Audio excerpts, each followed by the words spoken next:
కార్యదర్శి విద్యాశాఖ మార్చినటువంటి యువ నాయకులు లోకేష్ గారిని స్వాగతం చెప్తూ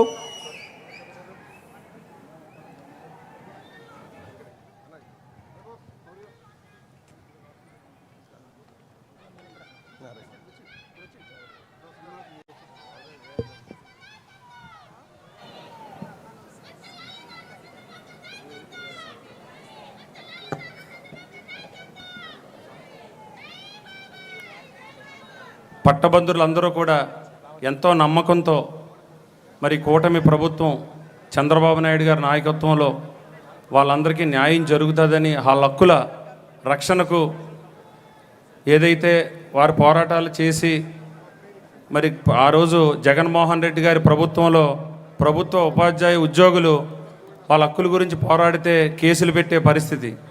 మరి ఈ కూటమి ప్రభుత్వం మరి మంచి ప్రభుత్వం అని చెప్పుకుంటూ మనం అందరం కూడా చంద్రబాబు నాయుడు గారి నాయకత్వంలో మరి అందరికీ కూడా న్యాయం జరుగుతుందని నమ్మకంతో రాజేంద్ర ప్రసాద్ గారిని అలాగే ఈస్ట్ వెస్ట్ నుంచి నన్ను అఖండ విజయంతో గెలిపించిన మేధావులైన పట్టభద్రులందరికీ కూడా అదేవిధంగా మా గెలుపుకి కారణమైన 34 నియోజకవర్గాల ఎమ్మెల్యేలు, మంత్రులు, ఇన్ఛార్జ్ మంత్రులు, ఎమ్మెల్సీలు, కూటమి నాయకులు అందరికీ కూడా పేరు పేరున ప్రత్యేకమైన ధన్యవాదాలు తెలుపుకుంటూ మరి ఈరోజు మనందరం కూడా మరి ఈ రాష్ట్రంలో విద్యా వ్యవస్థని బలోపేతం చేయడానికి మన యువ నాయకులు లోకేష్ గారు కూడా ప్రత్యేకమైన శ్రద్ధ తీసుకుంటూ కింద స్థాయి నుంచి కూడా మరి విద్యా వ్యవస్థను బలోపేతం చేయడానికి ఆయన ఎన్నో నిర్ణయాలు తీసుకోవటం ఇవన్నీ కూడా మనం ప్రజల్లోకి తీసుకెళ్ళవలసిన బాధ్యత ఎంతైనా ఉంది. ముఖ్యంగా నా ఈ గెలుపుకి లోకేష్ గారు ఆ రోజు కౌంటింగ్ రోజున ప్రతి నిమిషం కౌంటింగ్ విధానాన్ని పరిశీలిస్తూ ఇంత పర్సంటేజ్ రావడానికి ఆయన కృషిని ఎప్పటికీ మరవలేమని తెలియజేసుకుంటూ నాకు ఇచ్చిన ఈ అవకాశం ఒక బాధ్యతగా స్వీకరిస్తూ తెలుగుదేశం పార్టీకి ఎప్పుడూ కూడా ఎల్లవేళలా ఏ బాధ్యత ఇచ్చినా చంద్రబాబు నాయుడు గారు మరి పూర్తిగా అంకిత భావంతో పనిచేస్తానని తెలియజేసుకుంటూ మీ అందరి దగ్గర సెలవు తీసుకున్నాను. జై హింద్, జై తెలుగుదేశం, జై ఎన్డీఏ. పెద్దలు వ్యవసాయ శాఖ మార్చులైనటువంటి అచ్చెన్నాయుడు గారు వారి యొక్క సందేశం ఇవ్వాల్సిందిగా కోరుచున్నాం.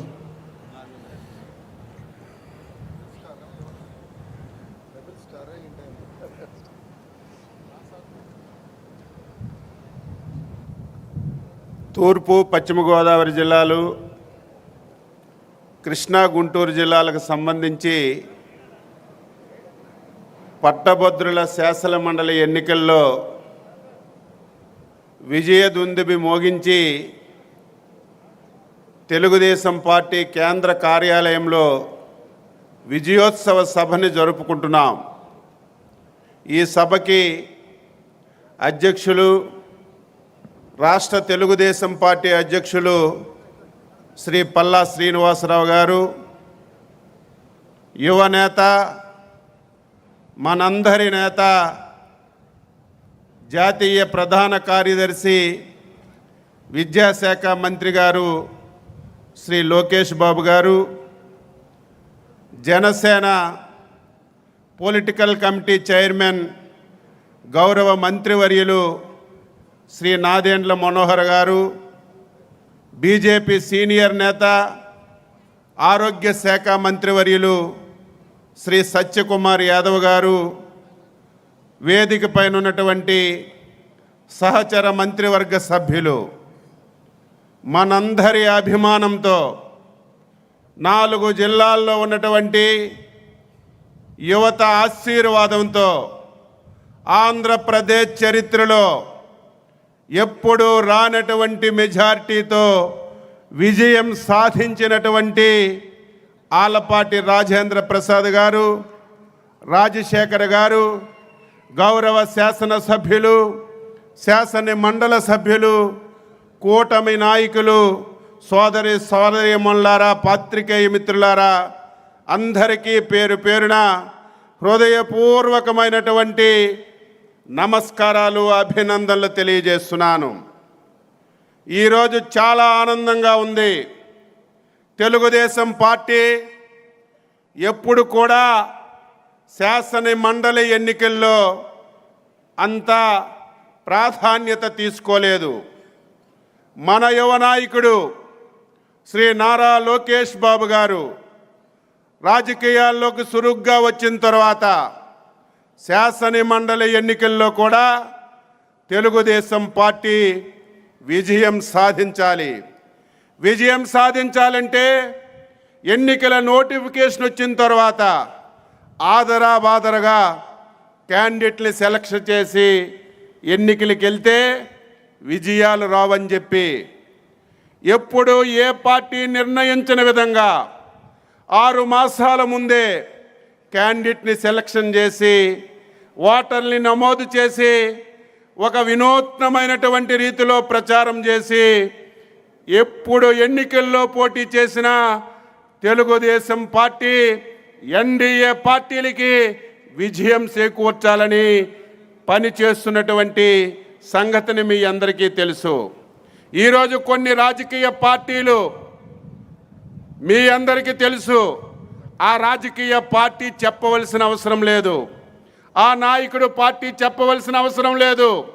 ఒక రాజకీయ పార్టీ అంటే, ఒక నాయకుడు అంటే అధికారంలో ఉన్నప్పుడే ఎన్నికల్లో పోటీ చేయడమో, అధికారంలో ఉన్నప్పుడే అధికారాన్ని చెలాయించడమో, అధికారం ఉన్నప్పుడే రాజకీయాలు చేయడమో కాదు. ఒక నిజమైన రాజకీయ పార్టీ అయినా, నిజమైనటువంటి నాయకుడైనా అధికారం ఉన్నా అధికారం లేకపోయినా నిరంతరం ప్రజల సమక్షంలో ఉండాలి. ప్రజాస్వామ్యంలో పరిపాలన చేయాలి. ప్రజాస్వామ్యబద్ధంగా జరిగినటువంటి ఎన్నికల్లో పోటీ చేసి ప్రజాస్వామ్యాన్ని గౌరవించాలి. అటువంటి గౌరవిస్తున్నటువంటి నాయకుడు మన నాయకుడు చంద్రబాబు నాయుడు గారని ఈ సందర్భంగా మీ అందరికీ తెలియజేస్తున్నాను. 2023 సంవత్సరంలో ఈ రాష్ట్రంలో 5 శాసన మండలి సభ్యులుగా ఎన్నిక కావాలి. 2023లో 3 ఎన్నికలు వచ్చాయి. మీ అందరికీ తెలుసు. 2019, 24లో ఆంధ్రప్రదేశ్ రాష్ట్రంలో ప్రజాస్వామ్యం లేదు, ఎన్నికలు జరగలేదు, దౌర్జన్యంగా ఎన్నికలు చేసుకున్నారు. ఆ రోజు ఎన్నికల్లో పోటీ చేయాలంటే భయపడేవాళ్ళు. కానీ యువ నాయకుడు శ్రీ నారా లోకేష్ బాబు గారు, మన నాయకుడు చంద్రబాబు నాయుడు గారు ప్రజాస్వామ్యంలో గెలవడం ఓడిపోవడం సహజం.